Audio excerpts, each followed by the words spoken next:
सभी का बच्चों की तरह पालन पोषण कर रही हूँ। मैं तब भी थी जब आप लोग नहीं थे, और मैं तब भी रहूंगी जब आप लोग नहीं रहेंगे। पर ऐसा लगता है कि मैं थक रही हूँ। आपकी धरती माँ थक रही है। रसायनों का छिड़काव, रासायनिक खाद और इन सबके कारण पानी एवं हवा में जहरीलापन, यही कारण है कि मैं थक रही हूँ। क्या आप जानते हैं कि इन रसायनों के जहरीलेपन से मेरी मिट्टी वैसे ही चलती है जैसे आपके शरीर पर कोई तेजाब डाल दे। लगता है मेरे बच्चे को मेरे दुख का अंदाजा नहीं है। मेरी मिट्टी बंजर हो रही है। ये रसायन मेरी मिट्टी के उपजाऊपन को खत्म कर रहे हैं और इसमें पाए जाने वाला नमक मेरे शरीर पर मिर्च की तरह चल रहा है। मेरी फसलों की पैदावार कम हो रही है। मैं धीरे धीरे और थक रही हूँ।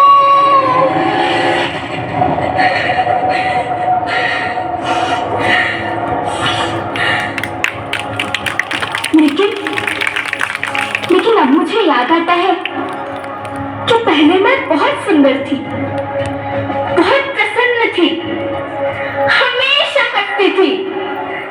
मुझे अब भी याद है।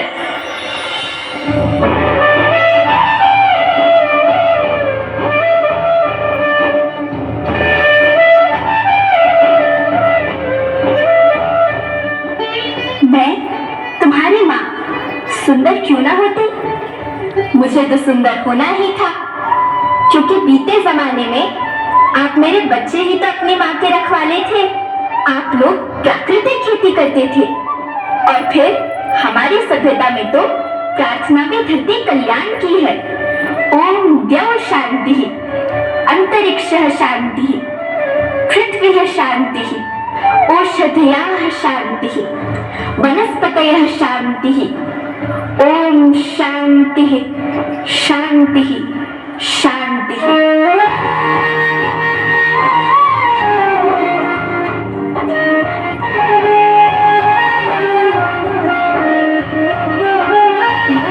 झंडे घर में हर पत्ते रखना ही संभाल के, इनको गाना ठंडक चौकी धरती कहे पुकार के। बेमौसम की वर्षा होती कहीं तो मिट्टी बंजर बनती, बंजर बनती आग तपती धरती कहे पुकार के।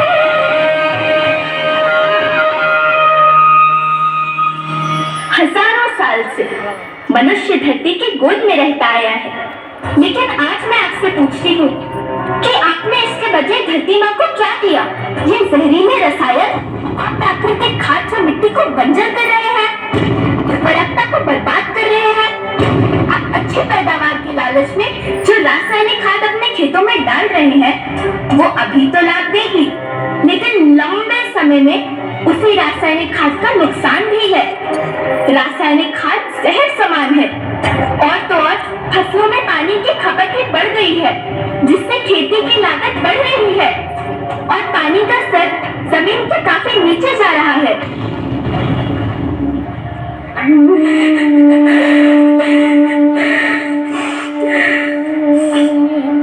बच्चों, मैं तुम्हारी माँ हूँ। मैंने तुम्हें सुख से जीने के लिए पर्याप्त संसाधन दिए हैं, पर तुम्हारे लालच की पूर्ति के लिए नहीं दिए। ऐसा लगता है कि थोड़ी सी अधिक पैदावार और अपने लालच के लिए आप सब अपनी अगली पीढ़ी, अपने बच्चे के भविष्य के बारे में सोचना भूल गए हैं। सोचो, क्या तुम अपने बच्चे को ऐसे खेत देना चाहते हो जो बंजर हो?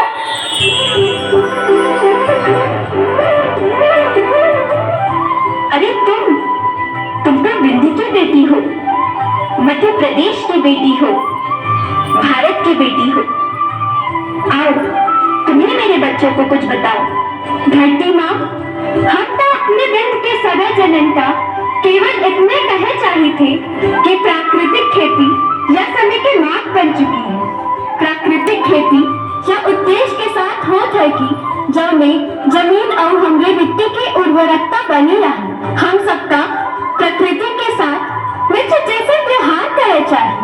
हम अपना से आने वाली पीढ़ी के तरफ से यह विषय का ध्यान देके सुने और आओ देखे की विनती करी थी। अभी न सपने मेरे बच्चे तो फिर तुम पछताओगे। नेचुरल पार्किंग न हुई तो हाथ भरे रह जाओगे। माँ का शोषण कौन है करता, कौन है मिट्टी सहन से भरता, जब से जैविक खाद को छोड़ा खुशहाली से नाता तोड़ा। अभी न सपने मेरे बच्चे तो फिर तुम पछताओगे, तो फिर तुम पछताओगे।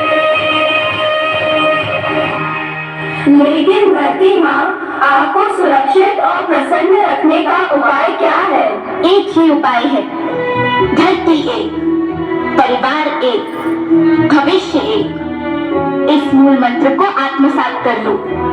प्राकृतिक संसाधन को बचाओ, प्राकृतिक खेती को अपनाओ और परंपरागत देसी पद्धति से जैसे गो आधारित उत्पाद, जीवामृत, बीजामृत, पंचगव्य, गोमूत्र, छाछ का उपयोग करो ताकि मिट्टी की उत्पादकता बनी रहे। याद रखना, मैं माटी हूँ, माँ होना मेरे नाम में बसा है। पोषण करने के लिए ही मैंने जन्म लिया है। करोड़ों सालों तक धरती पर सांसों की डोर आगे बढ़ाई। पेट भरा जब सबका, तभी मैंने संतुष्टि पाई। वो माँ हूँ मैं सबकी, जिसने जन्म न देकर भी जीवन संभव बनाया। अन्नदाता मेरे पुत्र किसान, तुमने ही तो इसमें मेरा साथ निभाया। दिन रात सूझ पसीने से मुझको हर मुंह तक रोटी पहुंचाई। जब तुमने माथे मुझे लगाया, मैं हरियाली बनकर मुस्काई।